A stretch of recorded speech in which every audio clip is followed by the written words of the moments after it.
നമസ്കാരം. എല്ലാ NTV പ്രേക്ഷകർക്കും നിങ്ങളുടെ ഇന്ന് എന്ന പ്രോഗ്രാമിലേക്ക് സുസ്വാഗതം. ഇന്ന് 2024 ഡിസംബർ മാസം 11-ാം തീയതി 1200-ാം ആണ്ട് വൃശ്ചിക മാസം 26-ാം തീയതി ബുധനാഴ്ച. ഇന്ന് ഉദയനക്ഷത്രവും രേവതിയാണ്. അപ്പോൾ ബുധനാഴ്ചയും രേവതി നക്ഷത്രവും വളരെ പ്രത്യേകതയുണ്ട്. കാരണം ബുധനിലാണ് രേവതിക്കാരെല്ലാം ജനിക്കുന്നത് തന്നെ. അവരുടെ മാതൃഗ്രഹവും കൂടിയാണ് ബുധൻ. അപ്പോൾ ബുധനാഴ്ചയും രേവതി നക്ഷത്രവും ഒരുമിച്ച് വരിക എന്ന് പറഞ്ഞാൽ അത്രയും പോസിറ്റീവായിട്ടുള്ള ഒരു ദിവസമാണ്. പ്രത്യേകിച്ച് നമ്മൾ ചെയ്യുന്ന കാര്യങ്ങൾക്കെല്ലാം പെട്ടെന്ന് ഫലസിദ്ധി ഉണ്ടാവും. ഇന്നിപ്പോൾ എന്ത് കാര്യത്തിന് ഇറങ്ങിയാലും, ഒരു ഇൻ്റർവ്യൂവിന് പോയാലും, അല്ല ഒരു ബിസിനസ് സ്റ്റാർട്ട് ചെയ്താലും, ഒരാളിനെ അപ്രോച്ച് ചെയ്താലും ഇന്നത്തെ ദിവസം വളരെ അനുകൂലപ്രദമായ അവസ്ഥകൾ വന്നു ചേരും. അതേപോലെ തന്നെ ഏറ്റവും പ്രധാനം ഇന്ന് ബർത്ത്ഡേ വന്നിട്ടുള്ളവർക്കാണ്. ബർത്ത്ഡേ വന്നിട്ടുള്ളവർ വളരെ ഉയർച്ചയും പുരോഗതിയും ഉന്നതിയെയും ഒക്കെ പ്രദാനം ചെയ്യുന്ന ഒരു വർഷമായിരിക്കും നിങ്ങൾക്ക്. ഇപ്പോൾ രേവതിക്കാർക്ക് ഇപ്പോൾ ഏഴര ശനിയൊക്കെ നടന്നുകൊണ്ടിരിക്കുന്നുണ്ടെങ്കിൽ പോലും ഇന്ന് ബർത്ത്ഡേ വന്നിട്ടുള്ളവർ ഒരു വർഷത്തെ ഫലത്തെ ചിന്തിക്കുമ്പോൾ, അതായത് വൃശ്ചിക മാസത്തിലെ രേവതി നക്ഷത്രം, ഭാഗ്യദായകമായ അവസ്ഥകൾ നിങ്ങൾക്ക് വന്നു ചേരും എന്നുള്ളതിന് സംശയം വേണ്ട.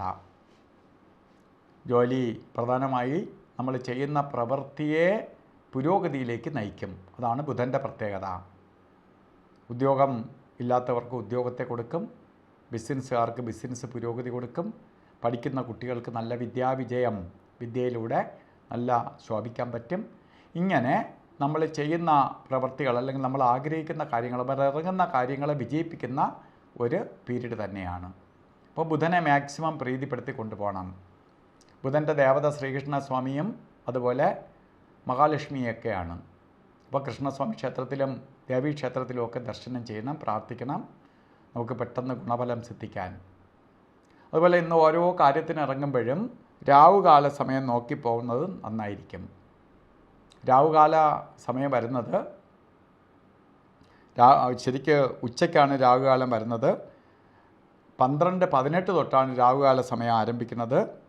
1:44 വരെ രാവുകാലമുണ്ട്. അപ്പോൾ രാവുകാല സമയം യാത്രയ്ക്ക് മാത്രമേ ബാധകമുള്ളൂ എങ്കിലും യമകണ്ഠ കാല സമയവും ഗുളികകാല സമയവും ഒരു ശുഭകാര്യങ്ങൾക്ക് നല്ലതല്ല. അപ്പോൾ ഗുളികകാല സമയം വരുന്നത് 10:52 തൊട്ട് 12:18 വരെയും, യമകണ്ഠ കാല സമയം വരുന്നത്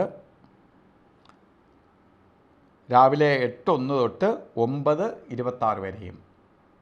ഈ സമയം ഒരു ശുഭകാര്യത്തിനും എടുക്കരുത്. അതുപോലെ ഇന്നും അഭിജിത്ത് മുഹൂർത്തം പറഞ്ഞത് 11:54 തൊട്ട് 12:42 വരെയാണ്. കാരണം രാവുകാലമൊക്കെ അടുത്ത് വരുന്ന സമയത്താണ് വരുന്നത് കൊണ്ട് നമ്മൾ ആകിലും അല്ലാതെ തന്നെ ശുഭപ്രദമായ ദിവസമായതുകൊണ്ട് ഈ സമയത്തിന്, അഭിജിത്ത് മുഹൂർത്തത്തിന് വളരെ പ്രാധാന്യം കൊടുക്കേണ്ടതില്ല. ഇന്നത്തെ ദിവസവും ഓരോ കാര്യത്തിന് ഇറങ്ങുമ്പോഴും വസ്ത്രധാരണത്തിനും കൂടി പ്രാധാന്യം കൊടുക്കുക. കാരണം ബുധൻ്റെ ഏറ്റവും പോസിറ്റീവ് നമ്മളിലേക്ക് ആഗിരണം ചെയ്യാൻ വേണ്ടി പച്ച കളറോ പച്ച മിക്സായിട്ടുള്ളതോ ആയിട്ടുള്ള വസ്ത്രധാരണം നടത്തുന്നത് വളരെ ഭാഗ്യദായകമായി തീരും. അപ്പോൾ ഇന്നത്തെ ദിവസം നിങ്ങൾക്ക് ഐശ്വര്യപ്രദമായി തീരട്ടെ എന്ന് സർവേശ്വരനോട് പ്രാർത്ഥിച്ചുകൊണ്ട് നിർത്തുന്നു. നന്ദി, നമസ്കാരം.